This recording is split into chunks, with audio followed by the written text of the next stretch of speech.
Shalom Israel, this is Lakwabi Yasbiyah. I just previously did the 2 videos on the last 5 commandments and expounding it in a fleshly or earthly way or understanding that you can understand it, and a little bit spiritually so that you can get a spiritual understanding of the commandments as well. I didn't go deep. It would take too long. It would take many days, but I went basic as I can go. This video is going to be on Hebrew Israelites. What is it? What is the Hebrew Israelite? Who, what, when, where, why? I guess I'm going to go about that. The who, what, when, where, why of a Hebrew Israelite. So people can stop getting it twisted. So I guess the first thing is, what? What is a Hebrew Israelite?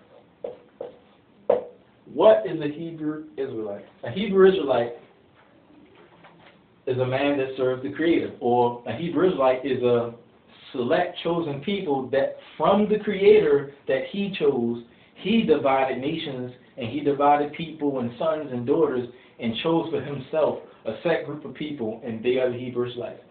And a Hebrew Israelite is a human being, a man, or a woman, or a child that is pretty much black. Yes, I gotta say that. That is melanated.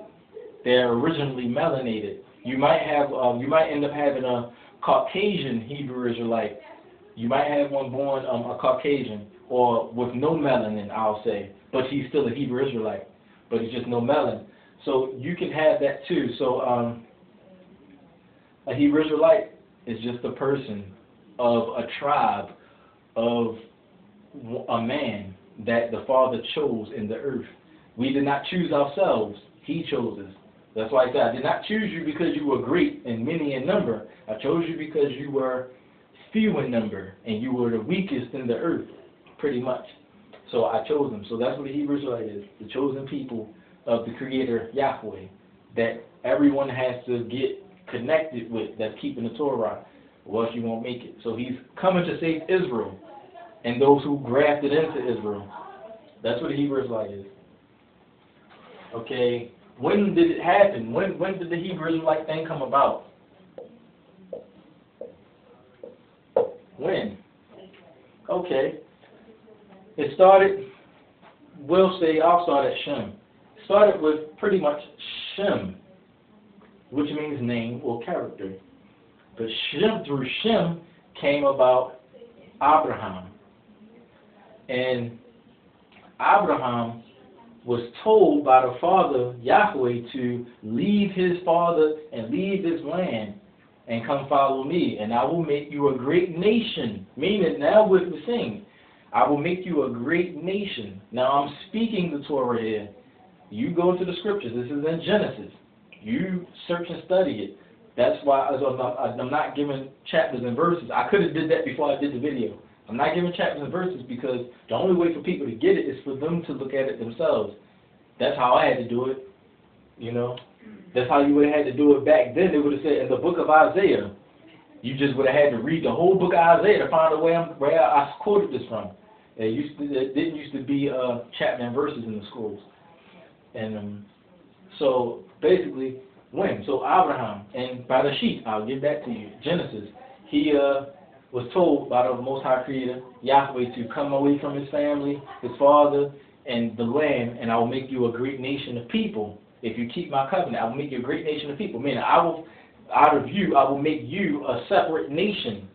So, first thing to notice that a lot of white people need to notice, a lot of black people too, that keep saying we all come from one blood, we all come from Adam. You need to notice that the Creator Himself said, I will make you a great nation of people. Separate yourself from these other people. He decided to do that, not a man. Which also, again, let me go into, real quick, the 10 Commandments, or the Torah, is not the law of Moses, everybody keep thinking. It's not the law of Moses. If you read carefully, right after the 10 Commandments, he said after he quoted the 10 Commandments, you heard thunderings, you saw thunders, lightnings, earthquakes, shaking and trembling, and they were scared. They were so scared that they said, look, Moses, you go get the rest of what the Most High got to say to us, because if we keep hearing His voice, we're going to die. So you go up on the Mount Sinai, go up on Mount or Horeb, as some call it, go up there on the mountain or by the mountain and get the rest of what he's trying to say, because I can't listen. We're going to all die. And he said they speak rightly. They speak rightly. So Moses, you come up and get the rest from me and let them stay back there. So everything that I have to say, it will come through you, Moshe, and then to them. So from there on, from Exodus 20, you see, thus saith the Lord, as in, it's not really Lord, thus saith Yahweh, to Moses, say unto the children of Israel. So he's telling Moses to tell them because they asked for it. So a lot of people love, especially Christians, love, it's the law of Moses, we don't follow that. Moses' law is done away. No, you keep getting it twisted. It's the law of Yahweh. And if he says something, he changed not. It's going to be forever. You just need to understand what, the detail and the fulfillment in his Torah. So just because you can't understand it don't mean it's done away. So it's not done away. Even the Messiah said it. In Matthew, I believe, chapter, 8, 4? One of those. Chapter 4, 8. I haven't read Matthew in a minute. But Matthew, I think, chapter 4, 8, between those, said, I come not to destroy the law or the prophets, but I come to fulfill.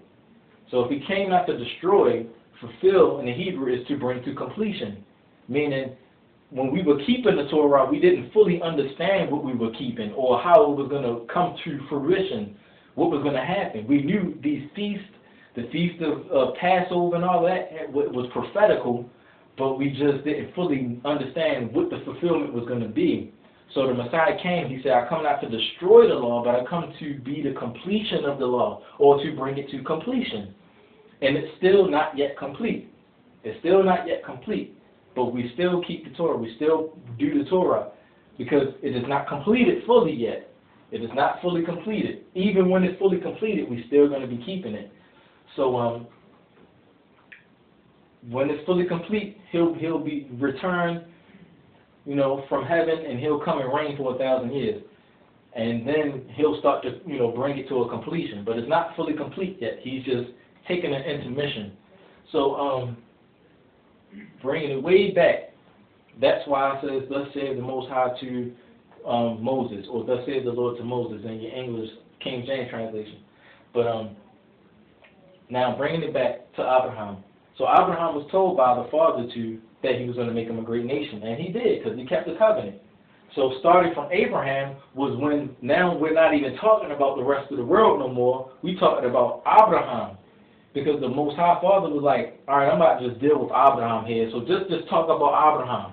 We're just going to be talking about Abraham, my chosen man. You know what I'm saying? My strong warrior right here, Abraham. We're talking about him, nobody else. So that's where you stop hearing too much about everybody else.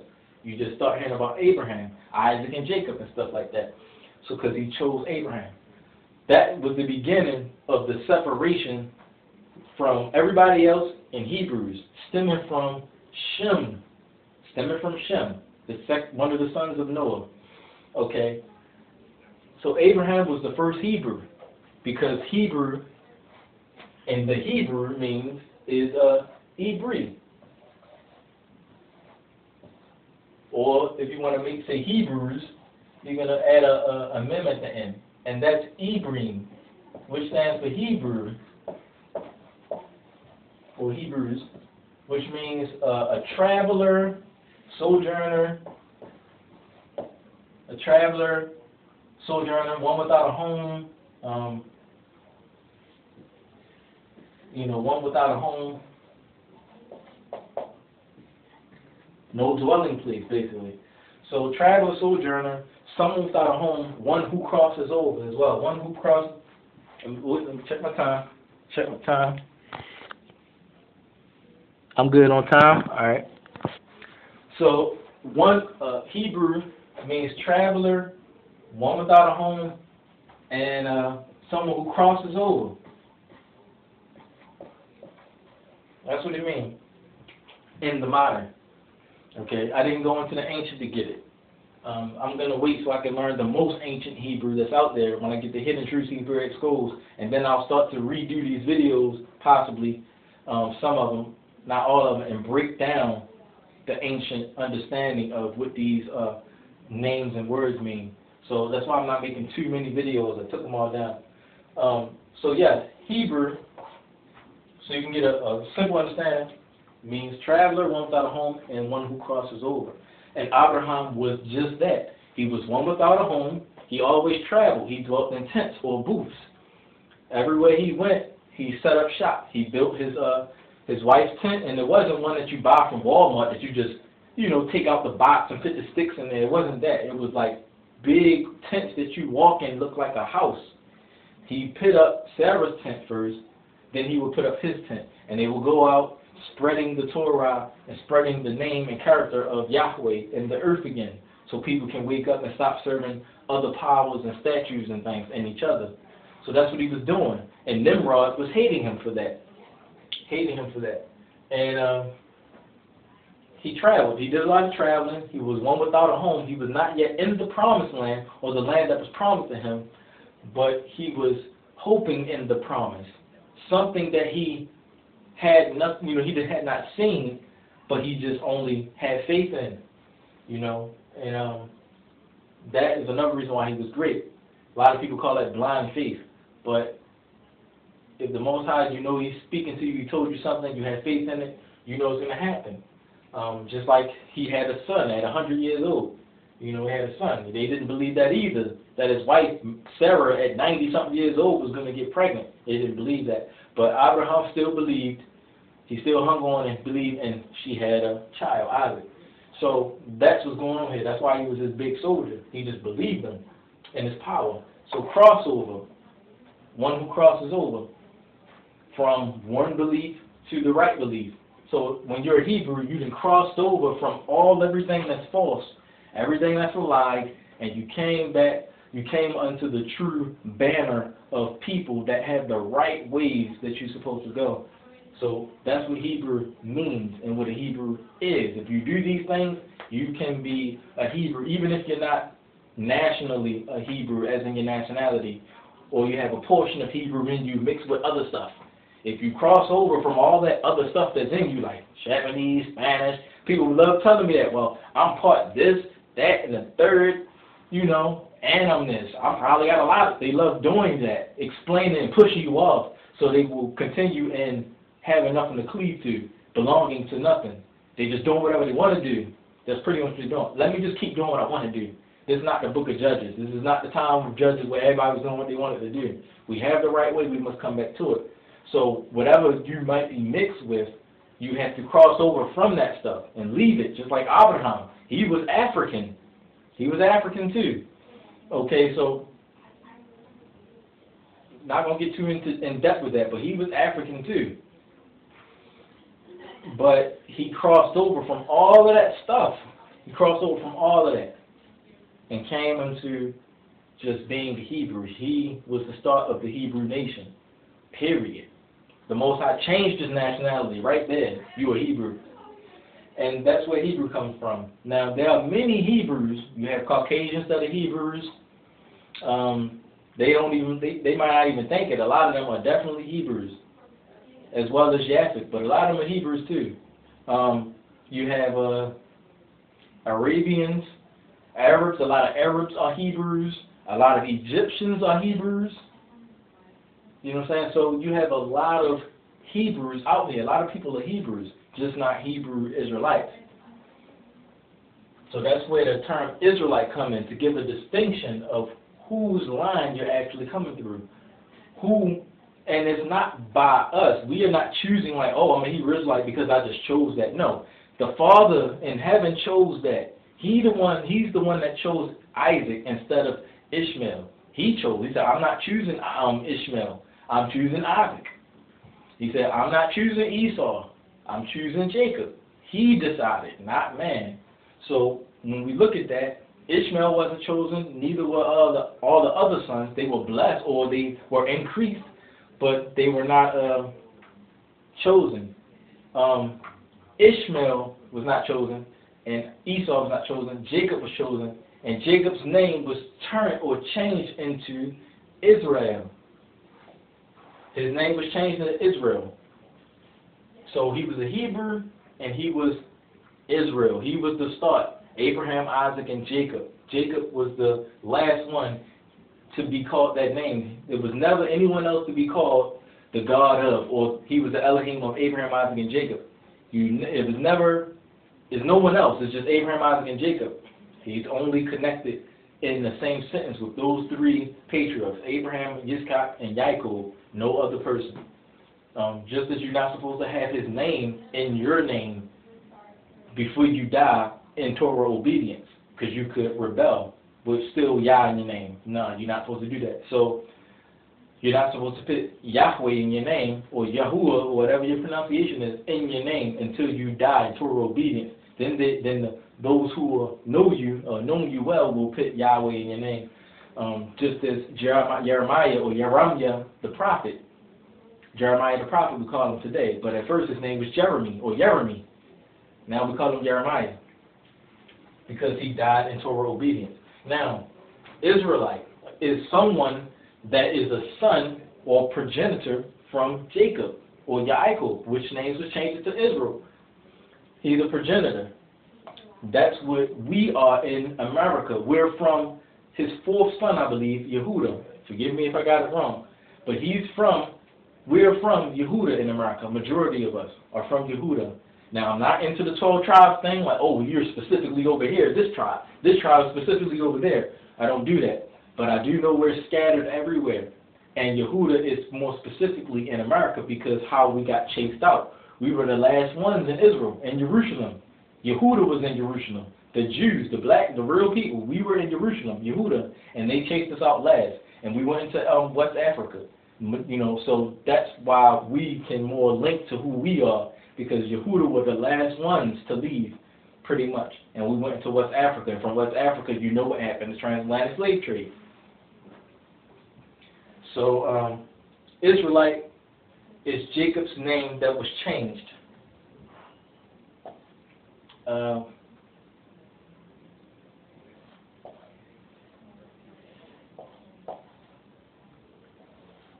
Alright, that's going to be his name, Jacob, but his name was changed to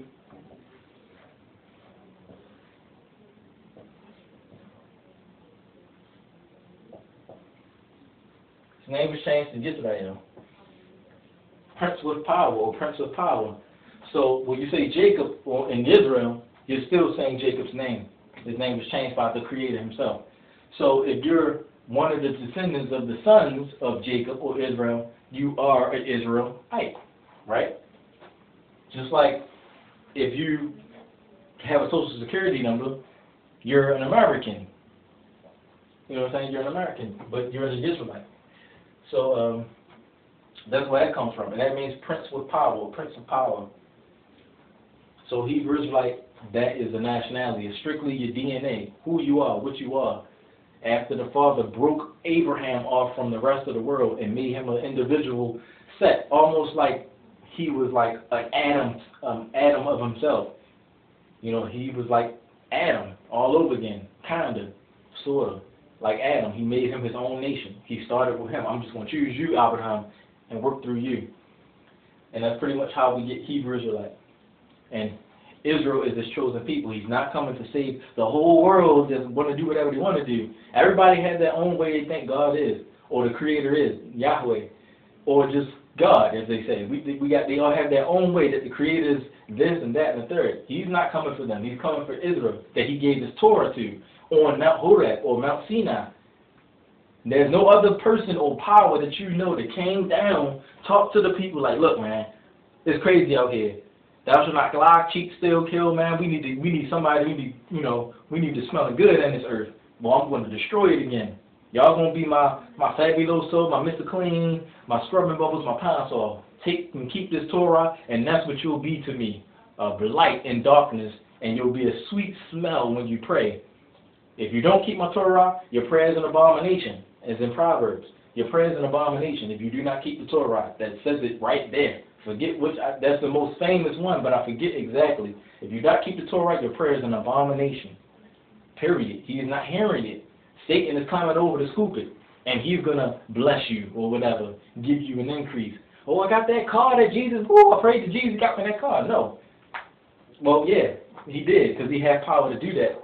Because Jesus is the white God attached to the white men who have money and power to give you a car. So, period, man. It's coming to the Torah, and it's not always about knowledge. It's more so about walking in the character of Yahweh more than just trying to be righteous. Walk in his character when you confront people to the best of your ability, because you might be in a certain mood or whatever. But try to your best of your ability to walk in his character. Patience, humility, meekness. You know, and we so lost where a lot of our people are gay, homosexuals, you know, whatever, this, Gothic, they're everything. So we must show extreme amount of mercy and compassion and generosity and affection and everything to try to get them aloof, to get them on board. If they don't get on board, you know, after a certain amount of time, then you just humbly walk away from them and disconnect yourself. But yes, we must try to reach our people, because they're in all kinds of abominations today. All kinds of rebellion, all kinds of I don't care, I'm just going to do what I want to do, YOLO. We just got to try, though. So we must do it before the Messiah comes. All right, so that is what a Hebrew Israelite is. Where did this take place? Where? Africa. Before it was called Africa, it was called the land of Canaan. Everybody think Africa was just the original name. We just call it that for a geographical location. But where? It was not. This was in the land of Uz, which is in Africa, pretty much the northwest part of Africa, where Uz used to be. I forget what it's called today, but Uz, and it was called the land of Canaan, the son of Ham, who lived in Africa after the flood. So that's where it was. And Africa is named after Scipio Africanus, a Greek man who came and conquered Africa early. So that's how he just put his name on Africa. Just like America Vespucci came over to America, even though people was already here. I'm just going to conquer it and call it America. Just like the moon. The moon been here forever. I'm going to put my flag on it anyway. So that's where it happened, in Africa. Why? Why would he choose a set people? Because all of the people in the land were worshiping Nimrod at that time, after the flood. They were following after Nimrod. He was the greatest person in the planet. He was the one that started the Tower of Babel. So when they wanted to make themselves great, but they also wanted to knock down the Elohim. They thought they was going to straight go to war with the Creator. You get a good synonymous version of that in Transformers. And I forget which one. But when, I think it's the last one, Transformers, when they came, fleshly humans tried to attack the robots, and the robots just destroyed them. Like, what the heck are y'all doing? They had their arrows and sticks and stuff. That is giving you a depiction of what they tried to do in the Tower of Babel. They tried to shoot their arrows up in the clouds, trying to knock down UFOs, as we call them today, trying to knock down chariots, thinking they can war with the Creator. And what happened was, hey, what y'all doing, man? Knocked them down. He came down there to confuse the languages up, and knocked them down. They all went their own way. So Abraham wasn't part of the Tower of Babel. He was not a part of that.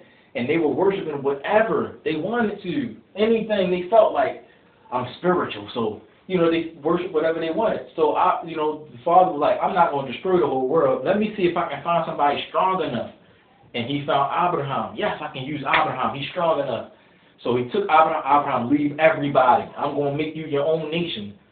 I'm going to do a semi-recreation like Adam and Eve with you and Sarah. This is the co-op mission. I'm just using you. Get out of there. And Abraham got out of there. Because the world was so wicked, he was going to just straight destroy it all over again until he found Abraham. That's why we reverence Abraham so highly. Because if it wasn't for Abraham, it wouldn't be no Messiah. It wouldn't be no Christianity if it wasn't for Abraham. So I don't know why. Oh, the Old Testament's done away. No, forget that. Smack them, pat, down, smack them down, pat. You know, people be sounding crazy. So that's why, because the world was growing wicked again, and he found Abraham. That's why, and he made a nation out of him that are called Hebrew Israelites, more specifically, black Hebrew Israelites, or melanated Hebrew Israelites, to be more specific. That's why he did it. We already know who made up the Hebrew Israelites. The Father Yahweh, he did it. He chose, and he gave the name, and the language, and all of that. He did it, and named Abraham a Hebrew Israelite. He did all of that. not a man. So when you look at, and when somebody says I'm a Hebrew Israelite, whatever, that's a cult. You calling the creator a cult. He the one that came up with it. You know what I'm saying? Hebrew Israelite is the correct way to say it in the Hebrew. Hebrew Israelite. And so,